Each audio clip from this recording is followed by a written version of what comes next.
아멘. 호세아서는 14장으로 이루어진 성경입니다. 오늘은 6장 말씀을 함께 묵상해 보려고 하는데요. 5장까지의 말씀을 묵상하시면서 하나님께서 어떤 말씀을 나에게 하고 계십니까? 지금 호세아서를 통해 나에게 말씀하시는 하나님의 말씀을 듣고 계십니까? 오늘 말씀 여호와 하나님께 돌아가려면 첫째는 문제 속에서 나를 찾아오시는 하나님을 발견해야 합니다. 1절과 2절 말씀 함께 읽어보겠습니다. 오라 우리가 여호와께로 돌아가자. 여호와께서 우리를 찢으셨으나 도로 낫게 하실 것이요 우리를 치셨으나 싸매어 주실 것임이라. 여호와께서 이틀 후에 우리를 살리시며 셋째 날에 우리를 일으키시리니 우리가 그의 앞에서 살리라. 어렸을 때 옛날 일이시죠. 어렸을 때 혹시 부모님께 많이 혼나 보셨습니까? 저는 좀 착한 딸이어서 많이 혼나진 않았는데요. 그런데 종종 혼날 때가 있었습니다. 가장 무섭게 혼났던 제 기억은 초등학교 고학년 때로 기억하는데요. 오빠한테 제 욕을 했어요. 무슨 욕인지 기억이 안 나는데 욕을 했는데 엄마가 그걸 들으신 거예요. 그날 전 죽을 수도 있겠구나 이런 공포에 사로잡혔던 기억이 있습니다. 그 후엔 제가 제 기억에 욕을 안 했던 것 같은데요. 너무 무서워서 안 하지 않았을까? 약간 이런 생각이 듭니다. 여러분 그러면 옛날엔 그랬고 여러분 자녀를 많이 혼내십니까? 혹시 죽이려고 혼내시는 부모님이 있으십니까? 그럼 빨리 신고해야 돼가지고 말씀해 주시면 감사하겠습니다. 자녀는 죽을 수도 있겠구나 공포를 느끼기도 합니다. 그러나 가끔 하나님께도 이런 마음이 들 때가 있는 것 같아요. 나를 혹시 죽이시려고 그러시나? 그러실 때 없으십니까? 이 문제로 나를 죽이시려는 것은 아닐까? 이제 나 죽겠다라는 마음이 드실 때요. 어제 본문의 5장 말씀에 보면 하나님께서 사자처럼 찢으신다고 말씀하십니다. 그런데 그 뒤에 15절 말씀에 보면 이렇게 말씀하십니다. 그들이 그 죄를 뉘우치고 내 얼굴을 구하기까지 내가 내 곳으로 돌아가리라. 그들이 고난받을 때 나를 간절히 구하리라. 새번역 성경에는요. 내 곳으로 돌아가리라 이 말씀을 내가 거기서 그들을 기다리겠다라고 말씀하세요. 그러니까 하나님께서 찢으셨지만 돌아오기를 이렇게 기다리고 계신 거죠. 약간 제가 이 말씀을 묵상하면서 하나님께 이런 표현을 쓰는 것이 조금 죄송하지만 약간 뭔가 질척거리신다? 약간 이런 느낌이었어요.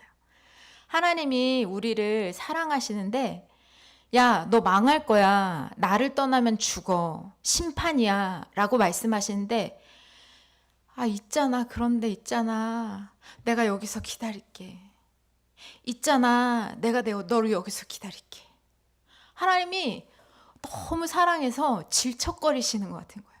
이걸 그냥 야, 너 망해. 죽어. 심판이야. 라고 말씀하시는데 심판이 임하지 않아요.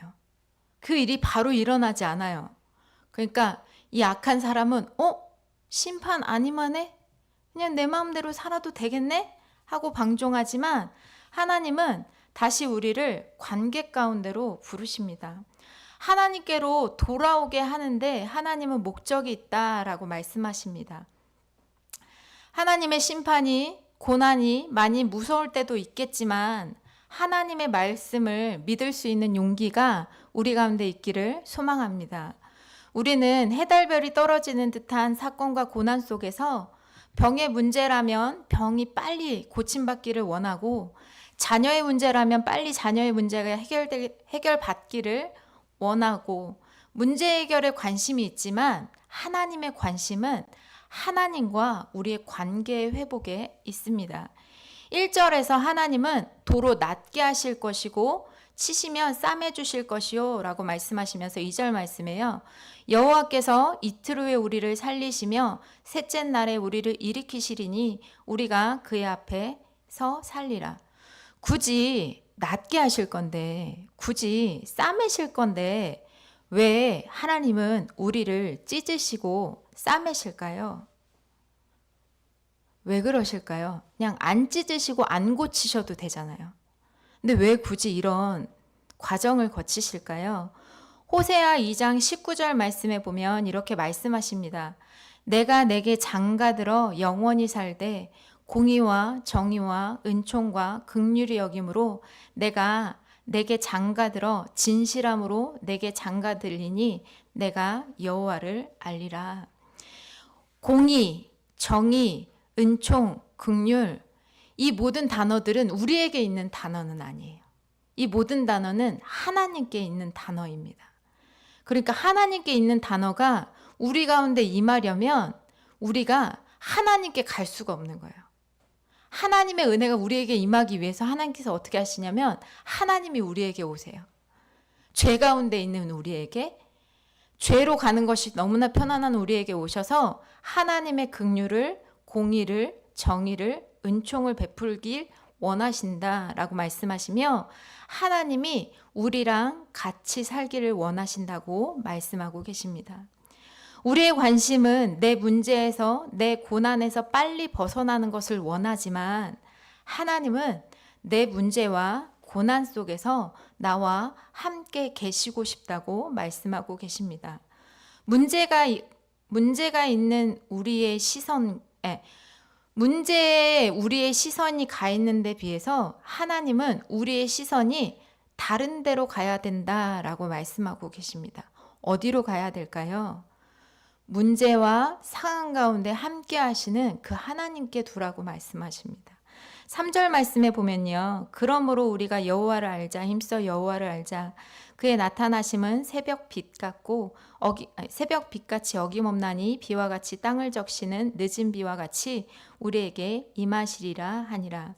우리의 시선은, 우리의 관심은 문제 해결에서 들어서 하나님을 아는 데 힘쓰라 라고 말씀하십니다. 여호와를 알자, 힘써 알자. 그의 나타나심이 어떻다고 말씀하십니까? 새벽 빛같이 어김없이 여전하시다 말씀하십니다. 변함없으시다 말씀하고 있습니다. 하나님의 나타나심이 새벽 빛같이 어김없이 나타나신다고 말씀하고 있습니다. 새벽이 올 것 같지 않은 캄캄한 어둠 속에 하나님은 그 어둠을 깨치고 새벽 빛을 발하시는 것처럼 우리의 해결되지 않는 문제를 해결하시는 빛이 되어주시고 전혀 변하지 않을 것 같은 우리의 자녀, 우리의 남편, 아내를 변화시키시는 놀라운 능력을 가지고 계신 하나님이시라고 말씀하고 계십니다.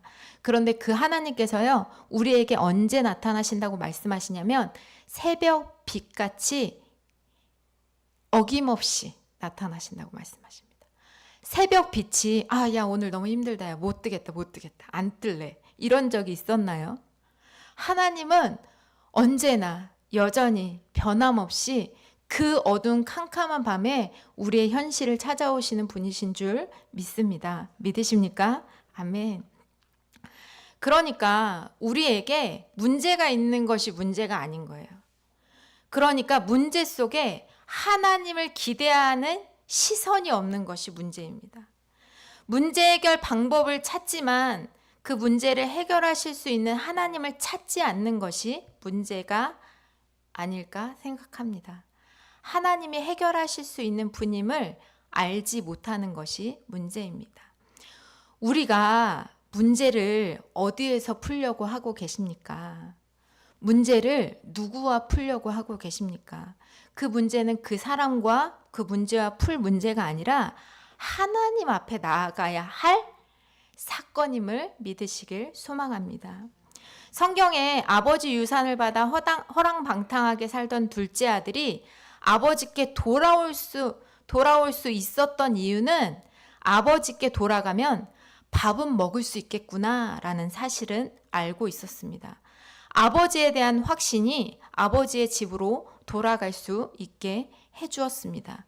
여러분, 하나님, 세상을 창조하신 하나님, 전능하신 하나님 말고요, 여러분의 하나님은 어떤 하나님이십니까?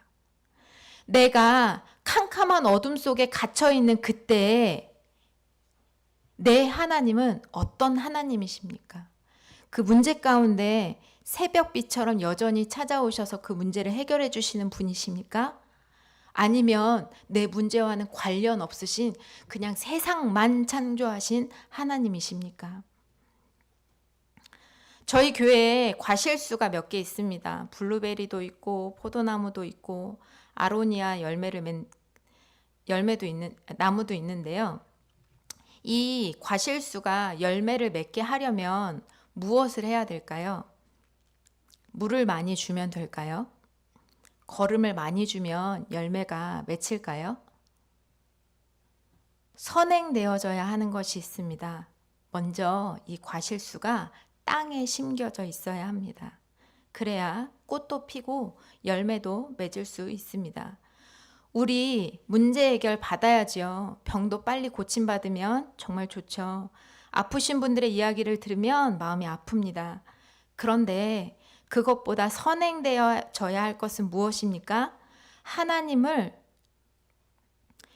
믿음으로 죽음에서 생명으로 옮겨지는 이 구원의 문제가 먼저 되어져야 합니다.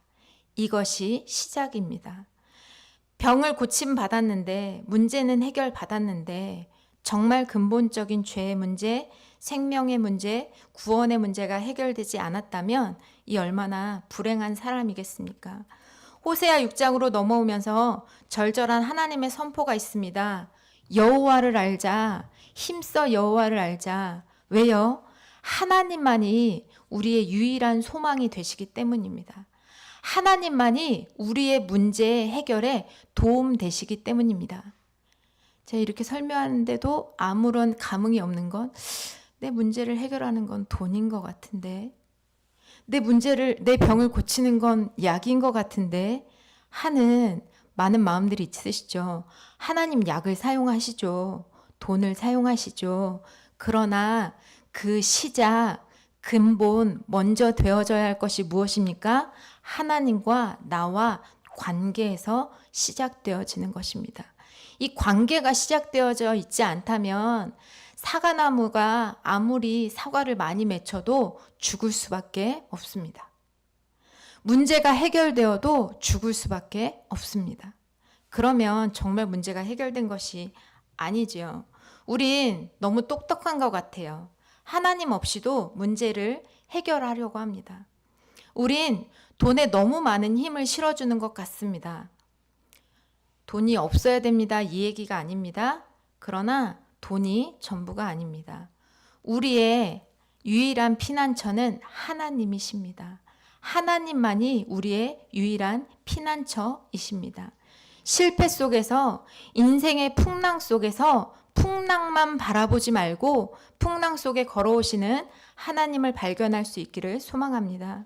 캄캄한 칠흑 같은 어두움을 헤치고 나를 찾아오시는 새벽 빛같이 어김없이 나타나시는 하나님이 하나님이심을 한 번도 포기하지 않으시는 그 하나님이 발견되어지기를 소망합니다. 하나님은 비와 같이 땅을 적시는 늦은 비와 같이 우리에게 임하신다 말씀하고 계십니다. 내가 나의 시선과 마음은 문제 해결에만 있습니까? 아니면 하나님을 아는 데 있습니까? 마가복음 11장 28절에서 30절 말씀에 보면 수고하고 무거운 짐진 자들아 다 내게로 오라 내가 너희를 쉬게 하리라 라고 말씀하십니다. 무거운 짐지고 돈에게 가지 말고, 무거운 짐지고 친구에게 가지 말고, 무거운 짐지고 드라마 앞으로 피하지 말고 말씀 앞으로 나오라고 하십니다. 왜요? 하나님이 이 문제를 해결할 수 있다. 아니, 이 문제 해결로 끝나는 것이 아니라 너와 나의 관계가 회복될 수 있다라고 말씀하시고 계신 것입니다. 하나님의 사랑이 나타난 십자가를 우리에게 계속 보여주시면서 풀 수 없는 사방의 막힘 속에, 죄악의 습관 속에, 죄의 심판이 커서 회생이 힘들 것 같은 육체의 질병 속에서 쉬는 많은 사람들이 있다면 하나님 앞에 나올 수 있기를 소망해 봅니다. 그분은 우리를 찢으셨으나 낫게 하시고 회복시켜 주신다고 말씀하십니다. 진정한 회복은, 치료는 하나님께 있습니다. 하나님께만 있습니다. 나의 문제 속에서 문제만 보고 계십니까? 문제 속에 찾아오시는 하나님을 발견하고 계십니까? 여호와께 돌아가려면 두 번째, 마음이 담긴 예배가 회복되어져야 합니다. 4절에서 6절 말씀 함께 읽어보겠습니다. 시작. 에브라임아 내가 내게 어떻게 하랴? 유다야 내가 내게 어떻게 하랴? 너희의 인애가 아침 구름이나 쉬없음는 이슬 같구나. 그러므로 내가 선지자들로 그들을 치고 내 입의 말로 그들을 죽였노니 내 심판은 비처럼 나오느니라. 나는 인애를 원하고 제사를 원하지 아니하며 번제보다 하나님을 아는 것을 원하노라. 나는 제사를 원하지 않아. 그럼 우리 이제 지금 바로 예배 마치고 집으로 가면 되는 걸까요? 힘든 새벽 깨우지 않아도 된다라는 말씀이실까요? 되게 진지해지셨어요. 그거 괜찮은데 약간 이런 느낌이 있는데요. 잘 참으셨어요. 4절과 6절 말씀에 인애라는 단어가 두 번 반복되고 있는데요. 이 단어의 원어는 헤세드라는 단어인데 원래 이 헤세드는 은혜로 많이 익숙하게 알고 계실 텐데요. 자비, 인애, 인자 뭐 이런 단어들로 번역되어서 우리가 알고 있습니다. 성경에서 이 단어는 하나님에 대해서도 또 인간에 대해서도 사용하는데요. 특별히 이 단어가 하나님께 관해 사용될 때 그의 백성을 향해 언약에 기초한 불변적인 사랑의 의미를 담고 있다고 합니다. 다시 한번요. 이 헤세드는 하나님이 언약을 기초해서 하나님의 백성을 향해서 변하지 않는 불변적인 사랑이라는 단어의 의미를 갖고 있고요. 이 단어가 인간에게 사용될 때는 일반적으로 사람들에게 대한 친절, 자비, 그리고 하나님께 대한 순결, 헌신을 표현할 때 사용하는 단어입니다. 그러니까 4절에서 사용된 이 인애는요. 하나님을 향한 순결과 헌신, 마음 뭐 이런 말로 사용할 수 있는데요. 그러니까 4절 말씀에 보면 하나님을 향한 순결이 사랑이 어떻게 사라지냐면 구름과 이슬처럼 쉽게 사라져서 사라지는 하나님의 백성의 모습을 나타내고 있습니다. 4절의 연속선상에서 6절에서 제사를 원하지 아니하며 라는 말씀은 이제 그만 예배드려 이런 뜻이 아니라요. 기쁘셨죠, 순간. 네, 아니 안 기쁘셨네요. 네, 하나님을 향한 마음 없는 형식만 있는 예배 나 이제 싫다라는 말씀입니다. 다시 한번요. 기계적으로 드리는 예배 나 싫다라고 말씀하시는 말씀입니다. 형식적으로 예배하고 있는 것 같은 너의 모습 나 이제 싫어 라고 말씀하시는 거예요. 마음 한편에 이런 생각이 들지 않으십니까? 나 그러면 형식적으로 새벽 예배 나오는데 내일부터 안 나와도 되나? 이 말씀이 아니죠. 온전한 예배를 드리기 위해 다시 재정비하라는 말씀입니다. 여호와께 돌아가기 위해서 내 마음이 하나님을 향한 헌신이 하나님을 향한 사랑이 내 안에서 점검되어져야 한다라는 말씀입니다. 하나님을 향한 사랑으로 이 시간 앉으셨습니까? 하나님이 우리를 사랑하시는 그 사랑으로 여기 앉아 계십니까? 하나님이 이 예배 가운데 우리의 마음을 회복시키시고 변화시키실 것들에 대한 기대감이 있으십니까? 여러분 혹시 영화관에 가서 영화를 보려고 하실 때 여러분 어떻게 하십니까? 저는 재미있는 영화 관람을 위해 영화 시간보다 조금 빨리 갑니다. 그리고 영화 이렇게 그 시작 전에 이렇게 열기 전에 그 앞에 이렇게 가서 거의 서 있는 편이에요. 좀 빨리 가는 편이어서. 그리고 빨리 가서 화장실도 갔다 오고 영화 시간에 이렇게 같이 먹을 간식, 팝콘 같은 것도 준비합니다. 근데 저는 영화 시작하면 팝콘 안 먹고요. 그 영화관 딱 들어가면 그 선전 시작하잖아요. 선전 시작할 때 빨리 먹어요. 왜냐면 이 소리 때문에 방해받기가 싫어가지고 영화 시작하면 팝콘 내려놓고 그 전까지만 막 먹고 내려놓고 영화에 집중합니다. 내용을 놓치지 않기 위해서 그렇게 하거든요. 영화관에 가는 사람들도 이렇게 영화에 집중하기 위해서 잘 돌아다니지 않는 것 같아요. 아이들만 화장실 가려고 돌아다니는 걸 본 것 같습니다. 그 외에 정말 특별한 경우 아니면 자리에서 사람들도 잘 이동하지 않습니다. 왜 이렇게 하지요? 영화의 내용을 놓치면 재미가 없잖아요. 재미있는 영화 관람을 하기 위해서도 사람들은 이 정도의 노력을 합니다. 그럼 우리의 예배는 어떠해야 할까요? 신명기 6장 5절 말씀에 보면 너는 마음을 다하고 뜻을 다하고 힘을 다하여 내 하나님 여호와를 사랑하라. 기계적 행위 말고 마음을 다하고 힘을 다하고 예배하라 라고 말씀하십니다. 이 말씀을 조금 정리해 보면 정성을 다해 예배해라 라는 말로 바꿀 수 있을 것 같습니다. 예수님도 이 땅에 오셔서 예배에 대해서 말씀해 주셨습니다. 영과 진리로 예배할지라. 개역 한글 성경에 보면 신령과 진정으로 예배할지니라 라고 말씀하십니다.